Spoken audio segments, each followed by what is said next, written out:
Thank you for loving me unconditionally, sweetheart. Maya-may seryosong pahayag nito habang nakatitig sa kanyang mukha. His eyes are filled with love and sincerity, and her heart melts. Kung kaya't nang iangat nito ang kanyang baba at hagkan ng kanyang mga labi ay buong puso niyang tinanggap at tinugon. They were out of the relationship unexpectedly and had not seen each other for a few days. Seemingly, they missed each other's touch and care. From dresses falling everywhere, to lighting the fire from each other's skin, to mourning and holding each other's name, as they embarked together as one and end up resting in each other's arms while listening to the synchronization of their heartbeat. The storm continuously roars outside, yet inside of them, they are at peace. Pagkatapos tumila ang malakas na hangin at ulan dahil sa bagyo, ay bumalik agad si Alken sa kondo ni Miguel. Hindi rin kasi siya nakapagsinungaling kay Marco na nasa bahay ni Miguel ang kapatid nito at halos pagmumurahin siya nito sa galit. Naintindihan niyang masakit pa rin ang loob nito kay Miguel dahil sa pag-iwan nito sa kapatid sa kabila na nangyaring engagement ng dalawa. Kahit naman sila ng dalawa pa nilang kaibigan ay sumama din ang loob kay Miguel sapagkat hindi na iba si Myrtle sa kanila. Pero hindi naman iyon ang rason kung bakit nila tutuldukan ang kanilang pagkakaibigan. Bagkus ay sinikap nilang unawain ang huli, lalo at tila sinisira nito ang sariling buhay sa hindi maipaliwanag na kadahilanan. Hindi naman ito masabi ang problema kung kaya't palagi na lamang siyang nakasuporta dito sa abot ng kanyang makakaya. Wala pa naman itong matatawag na pamilya sapagkat matagal nang humimlay ang kanyang ina at mayroon na ding ibang pamilya ang kanyang ama. Kung tutuusin ay sila ang itinuturing nitong pamilya. Pagdating sa pintuan ng kondo ni Miguel ay pinindot niya ang doorbell. May susi siya sa bahay ng kaibigan subalit ginagamit lamang niya kapag kailangan. Nasa loob ang kaibigan at iginagalang pa din naman niya ang tinatawag nitong privacy. Pagkatapos ng ilang tunog mula sa doorbell ay bumukas ang pintuan at napa-head to foot siya sa kaibigan habang nakatayo sa may bukana ng pinto. He looked so fresh and clean. Nawala ang mga nagsitubo ang bigote nito at katulad dati ay suwabe-suwabe itong tingnan. Nakasimpleng shorts and white t-shirt lamang ito ngunit tila na diligan ng 10 beses dahil sa kapreskuhan. Higit sa lahat na wala ang miserableng aura nito at mas maliwanag pa sa sikat ng araw ang pagmumukha nito. Are you getting in or not? Nakataas ang kilay na untag ni Miguel mula sa ginagawa niyang pag-i-inspection dito. Of course. Turan niya pagkatapos ay mabilis siyang pumasok, baka magbago ang isip nito at bigla siyang pagsarahan.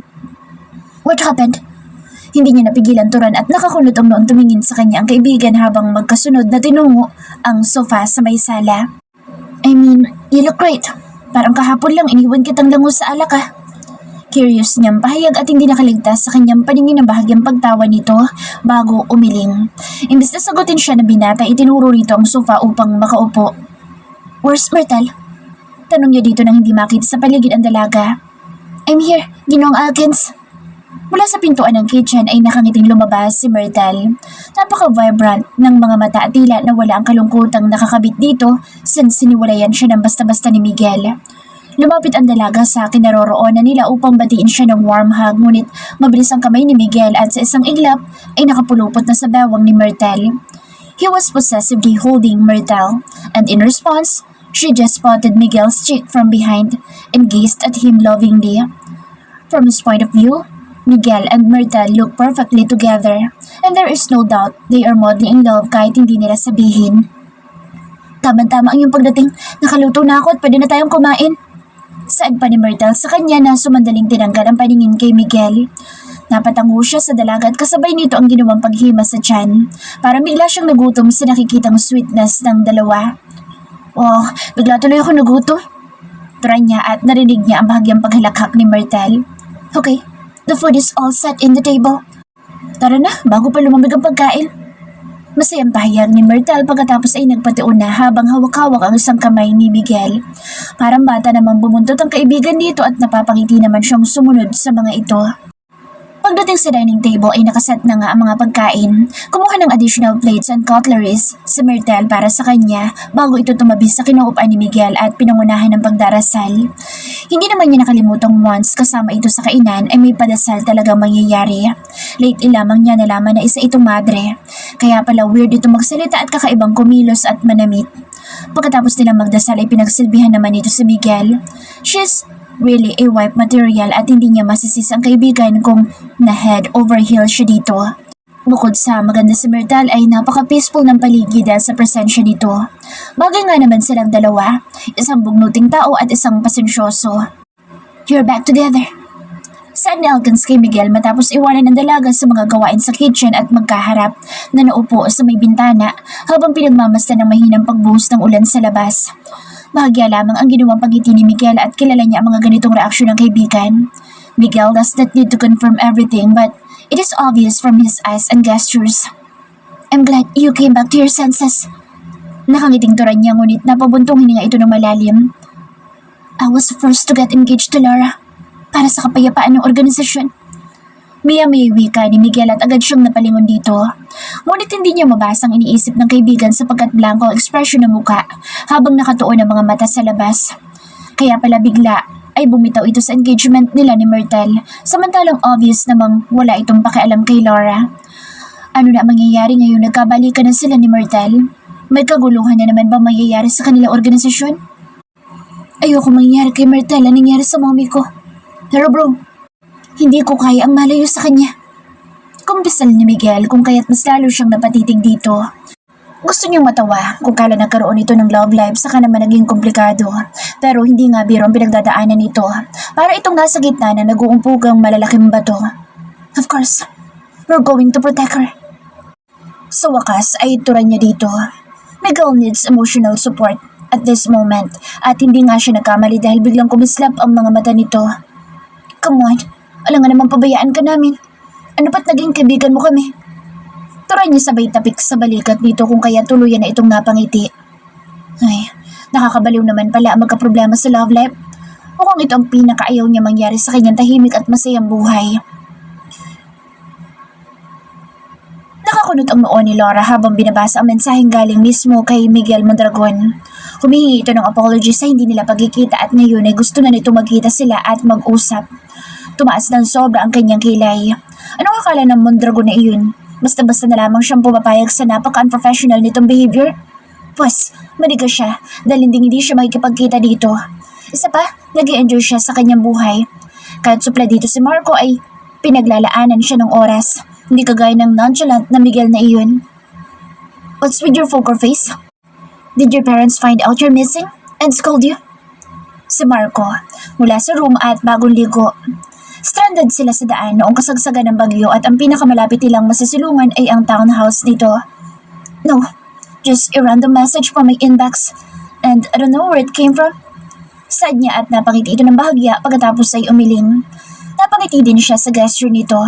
Habang tumatagal ay pa-cute ng pa-cute si Marco sa kanyang paningin kahit hindi naman ito nagpapa-cute. Most of the time ay aloof ang lalaki sa kanya pero paminsan-minsan ay nahuhuli niyang nakatingin ito sa kanya. Tuloy, nahiwagaan siya kung ano iniisip nito. Did she find her attractive? O di kaya iniisip nitong isa siyang witch dahil sa pagdadeklara niya sa harap ng pamilya nitong siya ang girlfriend nito? I wonder what's on your head again? Are you planning to eat me? Anang binatang hindi niya na malayang nakatayo na pala sa kanyang harapan at halos mapatalon siya sa gulat. Laura is a woman who is not easy to fear. Yet, she felt like her heart was throbbing. Bakit kasalapit naman ito? Para tuloy siyang na-corner ng walang kalaban-laban. Napakabango pa man din ito. Maya-maya nagising siya sa biglang pagpitik nito sa tuktok ng kanyang ilong. Tremon, spoiled brats are not my type. Turan nito pagkatapos ay nakatawang lumayo. Bigla ay nakaramdam siya ng inis dito. I'm not a spoiled brat. Gigil niyang pahayag at napahintong lumungon si Marcos sa kanya. Really? Sarkastikong wika nito. Try me! Taas ng pahayag niya. Tumaas ang kilay ni Marco. Bago pa man bumalik sa kanyang kinatatayuan, ay pinasadahan siya mula ulo hanggang paa. Pagbalik ng paningin nito sa kanyang muka, ay lakas loob niyang hinawakan ang mukha nito. Hey, cheer up! Kung kailan okay na kayong dalawa ni Miguel, saka naman parang namatayan ang mukha mo dyan. Si Alkins kay Myrtle na kanina patahimik at tila kay lalim ng iniisip habang palayo sila sa kondo ni Miguel. Tuluyan ang tumila ang ulan at kailangan na ring umuwi ni Myrtle. Baka mag-stary ka lang kanyang ina kung hindi pa ito magpapakita. Ngumiti ng bahagya ang dalaga ngunit kapansin-pansin ang malalim nitong pagbuntong hininga. Iniisip ko lang si Miguel. Okay lang ba siyang iniwanan natin mag-isa doon? Tura ng dalagang may nasa himig ang pag-aalala sa naiwang binata. I guess, he's fine now. At saka pupunta yun sa office dahil marami nakatambak ng dokumento sa kanyang mesa. Kaya huwag mo na lang siya masyadong alalahanin. Pag-cheer up ni Alkins sa dalaga kung kaya't napilitan itong tumango. Parang hindi matanggal-tanggal ang lungkot na nadarama sa pagkawalay niya sa tabi ni Miguel. Namimiss niya kasi agad ang binata. Mas naging close at clingy kasi sila sa isa't isa pagkatapos ng kanilang reconciliation. Pero kailangan muna nilang itago sa lahat ang pagbabalikan ng kanilang relasyon hanggat hindi nakakausap ni Miguel si Laura para sa pag-withdraw nito sa kanilang engagement. Come on, don't be silly. Ikaw lang ang mahal nun. Untag ni Alkins sa kanyang biglaang pananahimik kung kaya't hindi niya napigilan ang mangiti. Ay, ambot sa mga taong in love. Si Alkins na tila kinakausap ang sarili at medyo malakas ang ginawa niyang pagtawa. Pagpasok nila sa gate ng kanilang mansyon ay tama-tama namang kadarating lang din ng sasakyan ni Marco na mas nauna lamang siguro na ilang segundo sa kanila. Nakita nilang bumaba ang kapatid ng dalaga mula sa driver's seat ngunit pagkaraan ng ilang segundo ay bumukas ang pintuan sa passenger seat at bumaba si Laura. Laura? Anong ginagawa ni Laura dito? Gulat na tura ni Alkins pagkakita sa kasama ni Marco na dumating. Laura? Hindi. Florence ang pangalan ng girlfriend ni Kuya. Pagtatama ng dalaga sa tinuran ni Alkins. Sigurado kang girlfriend ng kapatid mo yan? Paniniyak pa ni Alkins kung kaya't napatawa ang dalaga. Oo naman, di ba ka panipanawalang magkaka-girlfriend ng kuya ko? Saad ng dalaga at tumawa si Alkins nang hindi niya maintindihan. Hindi niya alam kung masaya ito sa nakikita, nabibigla o nagbibiro sapagkat naiilingding pagkatapos. Tara sa loob, baba ka muna para makilala mo ang girlfriend ni Kuya. Anyaya niya kay Alkins ngunit sinabi nito na may importante itong pupuntahan kung kaya't hindi na ito nagpa-unlock na bumaba. Some other time na lang. Kasabi na rin kay Marco na may importante akong asakasuhin kaya hindi na ako nagpakita. Ani Alkins kung kaya't walang nagawa si Myrtle kundi tumanguna lamang dito. Okay, makakarating po. Maraming salamat po sa lahat at mag-iingat po kayo sa daan. Turan niya dito at nakangiti ito nag-thumbs up at tumangutango. Pagkababa niya ay bumusin na ito pagkatapos ay dahan-dahan pinatakbo ang sasakyan hanggang sa makalabas ng gate. Sa sala na niya inabutan ng kanyang kapatid at ang girlfriend nito na agad nang umiti at nagbigay ng beso-beso sa kanya. Kamusta? Salamat naman nakapasyal ka ulit. Mag-iliw na turan niya kay Florence. Nistranded kami sa townhouse ng kuya mo sa kasagsagan ng bagyo. Kaya dumiretso kami dito. Baka daw mag-alala ang mommy ninyo. Pahayag ni Florence at nakangiti siyang tumango. Soft spot talaga ng kanyang kapatid ang kanilang mga magulang kung kaya't hindi na siya nagtaka kung bakit bit-bit pa nito ang girlfriend upang magpakita lamang sa kanilang mommy at daddy. Maya-maya lumapit sa kanya si Marco at walang kaabog-abog na pinitik ang kanyang noo. Kuya! Angil niya ngunit nag-make face ito at pagkatapos ay sinermonan siya na siya lamang ang nakakarinig. Wala kang kadala-dala. Turo ng kapatid at nakimkim niya ang kanyang bibig. Florence? Halika, puntahan natin si mommy. Siguradong matutuwa yun kapag nakita ka. Salip na sagutin ng kapatid ay kinuha niya ang kamay ng girlfriend nito at hinilang palayo. Hindi niya alam masasabihin sa kanyang kapatid kung kaya't mas mabuti pang lumayo-layo muna siya dito. Umatad ng iba't ibang meeting sa kumpanya si Myrtle kung kaya't halos maghapon siyang hindi tumao sa kanyang opisina. Pagbalik niya sa kanyang opisina ay nagulat siya na makita sa Alkins sa loob. Renteng nakaupo sa may sofa ngunit nasa mukha sobrang pagkainip. Hi, Ginong Alkins. Kanina ka pa ba dito? Pasensya na, ngayon lang kasi natapos ang dalaluhan kong meeting. Ang kanyang paliwanag dito habang palapit sa kinaroroonan nito. Nakalimutan din kasi niyang tingnan ang cellphone niya kanina. Baka tumatawag din ito. Sa halip na sumagot sa Alkins ay tumayo ito at walang pag-aalilangang kinabig ang kanyang katawan at niyakap ng mahigpit. Halos pinanlakihan siya ng mata sa pagkabigla. Pasimple niyang inilayo ang katawan at may pagtataka ang mukhang tumingin dito ngunit tinawakan nito ang kanyang mukha at tangkain siyang halikan. Subalit itinulak niya ito at bahagyan lumayo.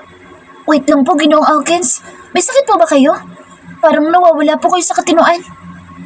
Mahinahon pa rin niyang pahayag dito. Hindi ganito ang kilala niyang Alkins at hindi siya makapaniwala sa ikinikilos dito.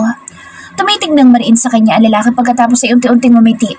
Hindi niya tuloy mawari kung pinaglololoko lamang siya nito kung kaya't idinaan na lamang sa pag-iling ang munting inis na nararamdaman dito.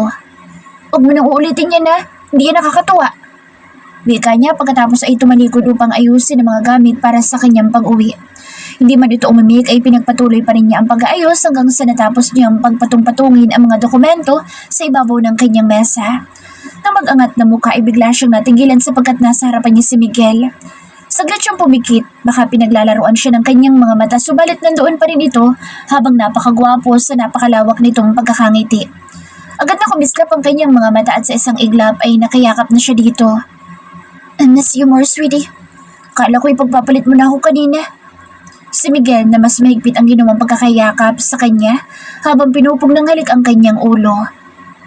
Labis ang nararamdamang saya niya dahil sa biglaang paglitaw ng binata.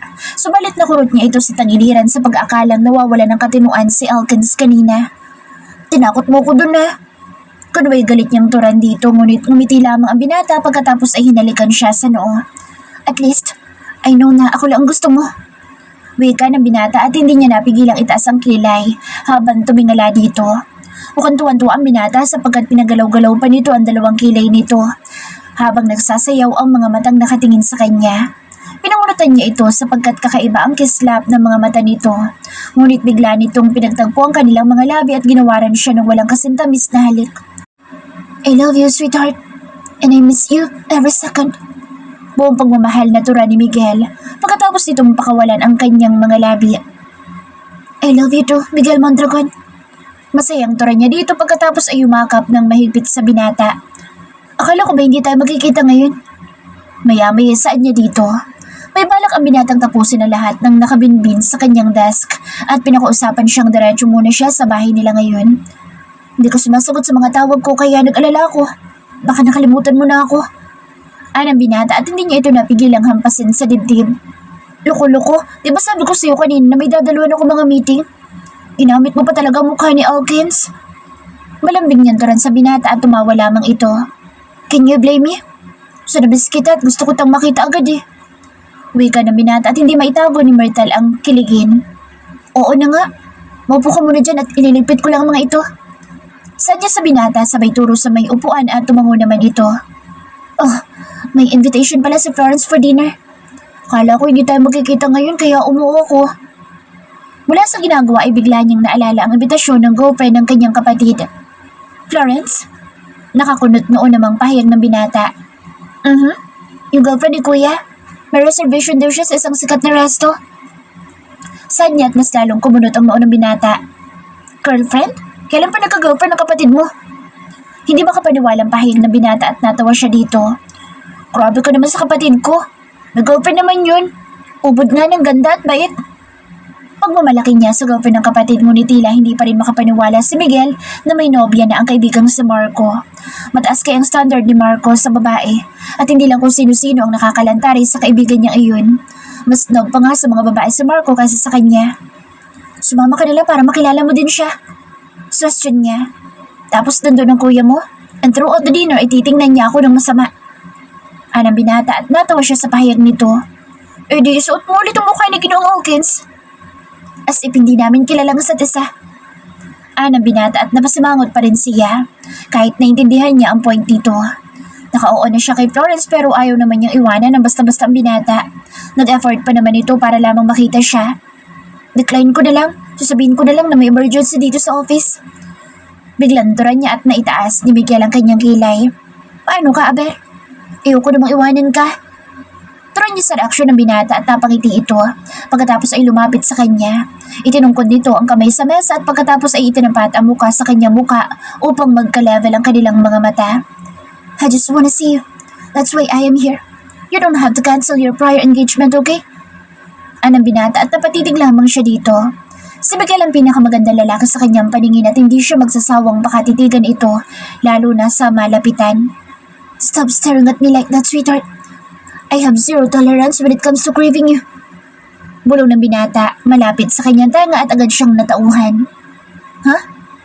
Turan niya at natatawang kinabig ng binata ang kanyang ulo at hinalikan ang kanyang buhok. Pagbaba ni Myrtle sa harap ng resto ay halos takbuhin niyang pintuan papasok. Late na siya sa pinag-usapang oras at baka naiinip na ang kanyang mga kasama. Paano'y hindi naman niya basta iwanan o paalisin si Miguel dahil miss din niya ito. Kung hindi lang siya naka-oo ng mas maaga kay Florence, hindi niya pipiliing malayo sa piling ng binata ng ganoong kadali. Mabuti na lamang at nagpresenta itong idaan siya sa resto kaya nakasama pa niya ito sa daan. Nakahinto na ang sasakyan nila sa harap ng resto kanina ay tila walang may gustong bumitaw sa kanilang pagkaka-holding hands. Nanimoy hindi na magkikita o di kaya ay magtatawagan. Sa isiping iyon ay napapangiti si Myrtle habang nagmamadaling binabaybay ang pasilyo kung saan nandoon ang reservation ni Florence. Pagpasok niya sa pribadong resto room ay nagtaka siya dahil si Florence lamang ang nandoon. Nilingan niya ang paligid upang hanapin sa ibang sulok ang anino ng kanyang kapatid ngunit tila wala pa din ito. Hi, sorry I'm late. Magilong naturan niya sa nobya ng kapatid at ngumiti naman ito. It's okay, tama lang naman kasi sinaserve pa lamang naman ang makakain. Saad naman ni Florence kasabay na magiliw na pagtanggap sa kanyang pakikipagbeso-beso dito. Si Kuya, wala pa siya? Hindi kayo sabay na dumating? Magkakasunod na tanong niya kay Florence nang walang makitang bakas na naroroon ng kanyang kapatid. Ngunit bahagya lamang nang umiti si Florence pagkatapos ay itinuro ang bakanteng upuan. Naupo naman ang dalaga subalit dumating na ang lahat ng in-order nitong pagkain ay wala pang dumadating na kasama nila. That's it. Pahayag ni Florence na akala mo ay walang hinihintay na dadating. Medyo napatingin siya dito sapagkat nag-declare na itong kumain kahit wala pa ang kapatid. Nakakadistract ang mga pagkain nakahain kung kaya't medyo nakalimutan niya maghintay sa mga kasalo nila kung meron at excited na nilagyan ng masarap na pagkain ng kanyang plate. Sarap ng seafoods. Hindi niya napigilang mag-comment dahil sa labis na excitement. Parang hindi na makakarating aking kapatid. Okay lang ba sa'yo? Turan niya kay Florence nang halos patapos na ang kanilang dinner. Ngumiti ito ng bahagya ngunit kapansin-pansin ang pagbuntong hininga nito pagkatapos. Napatingin siya sa mukha ng kaharap ngunit napatigil siya sa panguya dahil sa lungkot na rumihistro sa mukha nito. Halos 1 linggo nang hindi nagpapakita si Marco. Turan ni Florence at hindi siya makapaniwala sa narinig. Nakikita naman niya ang kapatid sa kanilang bahay at mukha namang walang pinagdadaan ng LQ o kahit na ano. Nag-away kayo? Saan niya ngunit ngumiti ito ulit? Pagkatapos ay umiling. Napakuno tuloy ang kanyang noo. Ano kung gano'n ang reason kung bakit hindi nagpapakita ang kapatid dito? Baka busy sa kumpanya, sis. Wait lang, tatawagan ko. Naku, huwag na. Baka nga busy lang siya. Sabay agad ni Florence nang may pag-aalala subalit kinuha pa rin niya ang cellphone at idinayal ang numero ng kapatid. Nakauwi ka na? Kalmadong tura ng kanyang kuya sa kabilang linya. Kuya, nasan ka? Salip ay sagot niya dito. In the office. May importante ako dinatapos. Why? Did you already get home? Ay ng kapatid na hindi yata magkakaroon ng peace of mind kung wala pa siya sa kanilang tahanan. Napatingin siya kay Florence na noon ay nakikinig lang din sa kanilang usapan. Hindi pa. Someone invited me for dinner. Oh. Saad agad ng kapatid at nakikiniganitan niya ekspresyon ng mukha nito. I told you.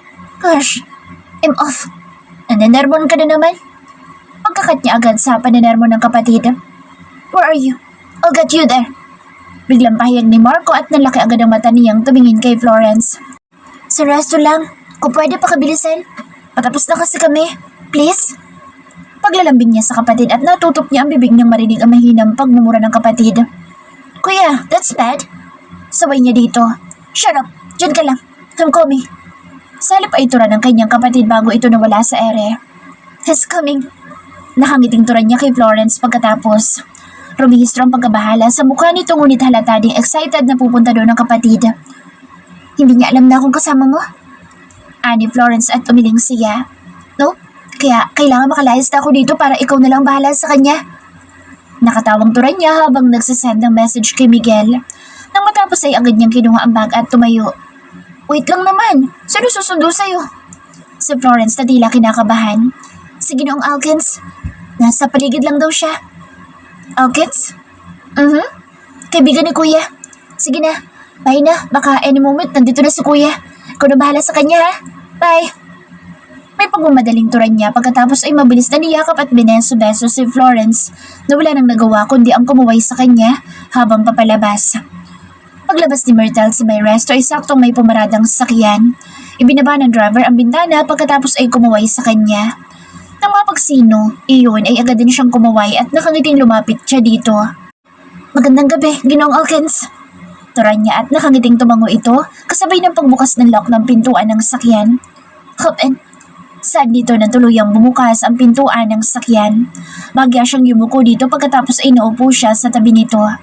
Nang makalulan ay agad naman pinasibat ni Alkins ang sasakyan para umalis na si Resto. Hindi naglaon ay hinagilap ni Alkins ang kanyang kamay. Agad siyang napatingin sa mukha nito ngunit nginitian lamang siya pagkatapos ay inilagay sa labi ang kamay at hinalikan. Agad siyang natulero. Alam niyang ginagamit ni Miguel ang mukha nito ngunit hindi pa din siya sigurado. Dahan-dahan niyang binawi ang kamay mula sa lalaki pagkatapos ay pasimple niya itong sinuri. Kumunot ang noon nito ngunit bahagya lamang siyang umiti. Miguel? May pagdadalawang isip niyan turan at napapalatak ito na bahagyang pagtawa. Halos magkasais ng katawan sina Miguel at Alkins kung kaya't hindi pa rin matanggal ang magduda dito. Excuse me lang ha, may titingnan ako sa iyong dibdib. Saan niya ngunit tumawa ito nang ilihis niya ng konti ang long sleeve nitong nakabukas, ang dalawang botones malapit sa may dibdib. Ikaw nga! Natutuwang pahayag niya na makita ang nakaukit sa dibdib ng binata. Sinubukan pa niyang i-erase iyon para masigurado ngunit ikinawit ng binata ang kanyang ulo at inilapit sa dibdib nito. Of course! Who else will hold you like I do? Puputulin ko ang kamay na gagawa sa'yo ng ganito. Ng binata kung kaya't napilitan niyang inilayo ang ulo sa dibdib nito. Grabe ka naman sa putol, masabayan. Saan niya dito? What's mine is mine. I don't wanna share it. And nobody can touch nor hold it. Seryosong pahayag ng binata at napailing siya dito. Oo na po, sige na. Paki-off ang mafia mode. Turan niya sa binata, sabay pisil sa ilong nito. Of course, she liked his possessiveness, pero mas gusto niyang cool lamang ito at nakangiti, kaysa masyadong seryoso. Unti-unti namang nawala ang seryosong mood ng binata, lalo at inihilig niya ang ulo sa may balikat nito. Pagbukas ni Marco sa private dining area sa resto na kinaroroonan ng kapatid ay halos mapahilamo siya ng muka dahil iba ang nadatnan niya dito. It's been a week but still the same vibrant eyes that sparks for excitement every time it sees him. Kung hindi lang siguro nasabi ni Alkins na si Florence at Laura ay iisa, ay aaminin niyang na-miss din niya ang kakulitan at pagkabrat nito. Subalit kahit anong lalim ng ginagawang pag-iisip, upang hanapin ang rason kung bakit nagsinungaling ito sa kanya na siya si Laura na fiancé ni Miguel ay wala siyang makuhang sagot. O di kaya strategy lamang nito upang mapalapit sa kapatid na si Myrtle since mahigpit niya itong karibal sa puso ni Miguel. Hindi may kakailang mahal na mahal ni Miguel ang kapatid at baka tsumitsyempo lamang si Laura upang gawa ng hindi maganda si Myrtle. Sa isiping iyon ay nagtagis ang kanyang mga bagang. Hindi siya makapapayag na may mangyaring masama sa kanyang kapatid. Where's my sister? Walang kasintigas na turan niya dito. Halatang may kasamang kumain ito base sa bilang ng mga plate na pinagkainan, kung kaya't bigla siyang naalarma nang hindi makita ang kapatid. She left earlier. Baka gusto mo munang kumain? I'll order food for you. Turan nito na halatang hindi komportable sa pagdidilim ng kanyang muka. Hindi siya naniwala sa sinabi nito. Parang katatawag lang ng kapatid na nandito kanina. Bakit ang bilis namang nakaalis? Lumapit siya sa kinaupa ni Laura at mahigpit na hinawakan ng kamay nito. Sabihin mo sa akin ang totoo, nasan si Myrtle? Matigas niyang turan at nabigla ito sa kanyang ginawa. Totoo ang sinabi ko, sundo siya ni Alkins. Turan niya at mariin niya itong tinitigan sa mata upang obserbahan kung nagsasabi ito ng totoo. Hindi kita mapapatawad kung may mangyayaring masama sa aking kapatid. Mariing pagbabantay niya dito bago tinanggal ang pagkakahawak dito at walang lingon likod na umalis. Nagulat si Miguel na bigla makatanggap ng response kay Laura hingil sa hinihingi niyang pagkikita at pag-uusap nila. Ilang ulit niyang tinangka na makipagkita dito ngunit tila sinasadya nitong baliwalain ang kanyang imbitasyon. Nagtataka tuloy siya kung ano ang pumasok sa isip nito pero kahit ano pa man iyon ay kailangan niya ipaalam dito ang kanyang intensyong pag-withdraw sa kanilang engagement dahil may mahal siyang iba at iyon ay si Myrtle. Alam niyang hindi madali ang kanyang gagawin ngunit mahal na mahal niya ang dalaga at hindi niya ito kayang iwanan o mahiwalay man lamang ito sa kanya. Hi, I'm glad to see you again. For you. Sadya kay Laura sabay abot sa hawak na isang bungkus na bulaklak nang madatnan niya ito sa isang sikat at mamahaling resto. Thank you. Please take your seat. Sa kabila ng formal na ekspresyon ng mukha ni Laura ay nagpasalamat naman ito sa ibinigay niyang bulaklak. Pagkatapos ay itinuro ang upuan na para sa kanya. Thank you. Pasensya ka na kung ngayon lang ulit tayo nagkita. It so happens na marami akong ginagawa sa office. And I forgot accompanying such as this. Turani at bahagya lang naman itong tumango. Laura's aura is kind of strong and independent woman. Yung tipong hindi agad sumusuko sa laban at hindi nagpapakita ng kahinaan. She dressed well. Mapagkakamalan itong isang fashion icon ng mga taong hindi nakakakilala dito. Sa ganda at tindig nito ay hindi ito pahuhuli sa mga beauty queens. Overall, she is a woman of class and elegance. Sorry if I bothered you today, but I want you to know that I have decided to give it a chance and pursue our engagement. Maya-maya ay walang paligoy-ligoy na turay ni Laura at napaubo siya nang wala sa oras. Excuse me. Paghingi niya ng paumanhin dahil sa kanyang pag-ubo. Hindi siya makapaniwalang bigla niyang maririnig sa dalaga ito sapagkat nakita naman niya nung una na hindi ito interesado. Tulad niya napilitan lang din ito dahil sa mando ng kanyang ama.